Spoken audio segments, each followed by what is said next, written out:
You got Brad Meador's comments. You can go ahead. It sparked an absolute outrage on social media. I don't have the quote in front of me, but I got the gist of it, and I got to tell you, I got to tell you, I kind of understand it. I get it.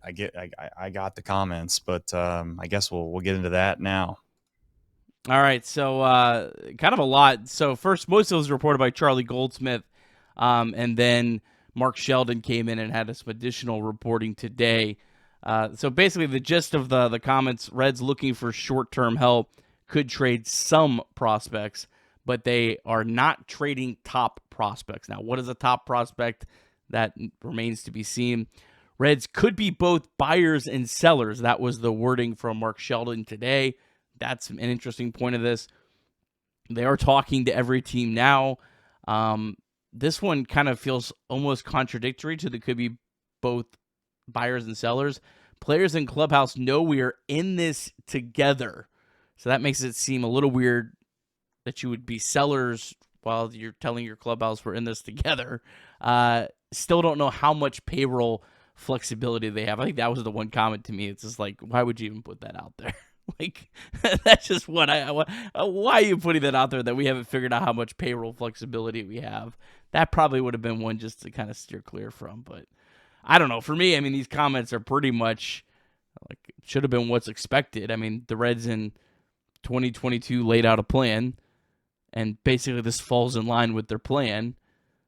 And yeah, everyone keeps getting mad that they're regurgitating the same thing, but it's the same plan that they said they were doing in 2022 that they told you about in 2022.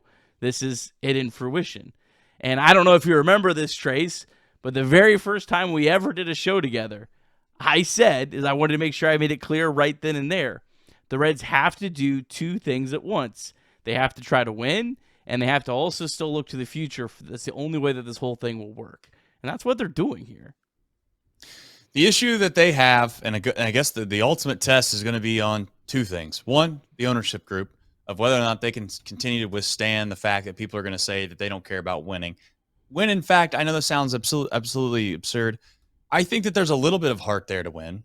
Like, they're not just completely out on the idea of wanting to have a franchise that wins baseball games, like it or not. I know that you can poke holes in the ownership group. You can sit here and say that they don't do enough, and in the current landscape of baseball, they don't have enough money. They can't compete. Do all these things. I get it. We can have that debate another day. I don't think it's right to do that right now. But my point in saying that is that there's a heart to want to win, and I think that sometimes might get in the way because you think you have a chance to win, and you go in and you start to press the folks that are in charge of winning in regards to making decisions, the front office itself, and you start to press them and you make them feel like they got to do some moves that they might not really want to make. I think that's happened in the past, and that might be, why this baseball team has franchise, I should say, not this baseball team, but this franchise has faltered over the years because they've been halfway in, halfway out on this ideology. So that's going to be a test to see if the ownership group's not going to step in again and start to push the buttons. The second one is will the front office feel the pressure from a fan base that's been starving for 25, 30, how many ever years you want to call it now? Those are very real things. You can sit here and say, well, this ownership or this front office and these people that are in charge of all of this, they've not been here for 25 years. You can't blame them for every single year. While that is 100% true, I think it's also very, very, very clear that this was the same group in 2023 that decided to stand pat, say that, well, we don't really want to mess with this young core. And then 2024 happened. And then now you find yourself kind of back in a spot in 2025 to where you're kind of up in this dangerous game of whether you should buy or sell. I'm with you, Nick. I also think they should be very, very, very aggressive with some guys that are on expiring contracts and seeing if they can't find a way to just at least somewhat replace them through a deal that they find, I guess, advantageous. I'm going to say something that's a hot take, and maybe I'm overzealous on this, and it's going to come off as if I hate someone, and people are going to get mad at me because they like him and they think that he's one of their favorite players. And I mean this from just a pure business sense. I have no ill will, no animosity towards this player, but if you can get something that's of actual reasonable value back for Tyler Stevenson, I'm ready to do it. I'm good with it. I really am. And I think that he's not a bad player. Like he's a solid, serviceable catcher a big league, legitimate big league catcher. I just think that the delta there between him and Trevino, to me personally, is not that big of a delta. I don't think it's that crazy. I don't think you're losing a whole lot by going from Tyler Stevenson to Trevino every single day. Now, maybe Trevino can't hit himself out of a wet paper bag for the rest of the year, and people are going to hate my guts for that. But you know what? You got Trevino for 3 years, okay? You made that decision in the offseason for a reason. I don't know exactly the full reason, but it kind of came out of left field a little bit, and it seemed like this doesn't make a whole lot of sense, maybe to some when they did it. But if it gives you the flexibility at this deadline to get a guy that's basically got, a year left in service time for the Reds until you get literally nothing for him, you move on from him if somebody is in need. And I still think, even if they did that, they could still make the postseason. I don't think that changes the odds a whole lot in my mind. And again, people are going to probably say, well, that's just because what he did today, Trace, and you're jumping the ship and you're being a little overreactionary. This is something I feel like I felt for a long time. So we'll see if they do it. I'm not saying I'd love for them, because I hate – this is the part I hate about doing this show. You could sit here and say, I'd love to see them trade Tyler Stevenson, and it's almost like you're hating on your own players that you root for on a daily basis for your own team. And I don't really want it to come off that way. This is just pure business, strategic from, the front office standpoint. So I was thinking about this today. There's two players, in my opinion, that would fit the mold of selling high and yielding you a big return. Because I think everyone's going to be like, well, if you're buying and selling, trade Nick Martinez. Okay, I mean, you're not going to get a massive return for a guy making as much money as he's making. Brady Singer, you get something back for Brady Singer, but he's not going to bring you back the big pieces. You could go down the list. I think Jake Fraley, maybe even Will Benson, one of those two. They seem like expendable. Will Benson's definitely expendable since he hasn't played in like 9 days after saving the Reds from losing a series to the Colorado Rockies in embarrassing fashion. But that's beside the point. So there's two players for me. One of them is Tyler Stevenson, and the other one is Nick Lodolo. Tyler Stevenson I'm a little more. The thing I don't know about Tyler Stevenson is where's those extension talks gone? Because it is very hard to find catchers. And I think that Trevino in some ways has made finding catchers feel a lot easier than it is. And that's a credit to Jose Trevino and the incredible year that he's had. I'm with you. I don't know necessarily if it would be that big of a drop-off this year. And if someone's willing to pay big and I don't feel like I can extend Tyler Stevenson, I have no problem pulling the trigger on that. But if you feel like you can actually extend him, it's hard to find a catcher, even with what Tyler Stevenson's done. I don't want to say he gets enough credit, but I just think finding that's more difficult than people think. But I'm with you. He's one of the two. And then Nick Lodolo, for me, Nick Lodolo's had an incredible year. We talked about Nick Lodolo on Friday, one of the brightest spots of this entire team this year. But in some ways, Lodolo, fair or not, feels like a ticking time bomb. And you trade him when he's healthy. I mean, he's the kind of player that, yes, other teams are going to have the same injury concerns we have. But he's the player that you could get a lot of GMs to line up for and go, ooh, that guy could be a difference maker for our rotation. They're probably not looking the same way at Brady Singer or even Nick Martinez. So, again, I'm not pushing these guys out the door by any means. But if someone is going to pay a pretty penny and you're able to really, really capitalize on the market, those are the guys for me. And then I think you definitely should probably move one of Fraley or Benson. Fraley, for me, would make the most sense because he's probably getting non-tendered this offseason because he's starting to get expensive. Fraley was over $3 million this year. Reds have 1 year of control left for him next year.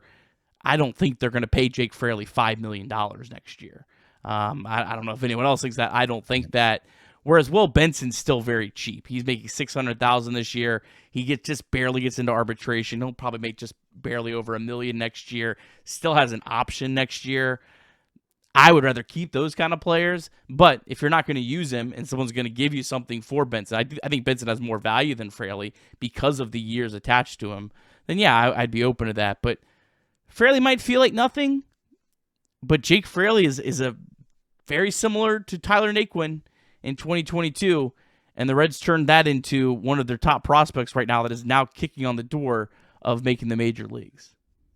Yeah, you never know. I mean, everybody's, of course, when they make these trades, if they do get prospects, everyone's going to say, well, who's this? We don't care about him. He's not very good. And then, suddenly that's their favorite player in 3 years. I mean, that's very possible. But at the end of the day, they're going to have to make a decision one way or the other. And they got some guys that are leaving. Nick Martinez is another guy, but you can't, in my mind right now, justify getting rid of Lodolo and Nick Martinez and still thinking that you can try to compete. I mean, that seems like a total sell-off.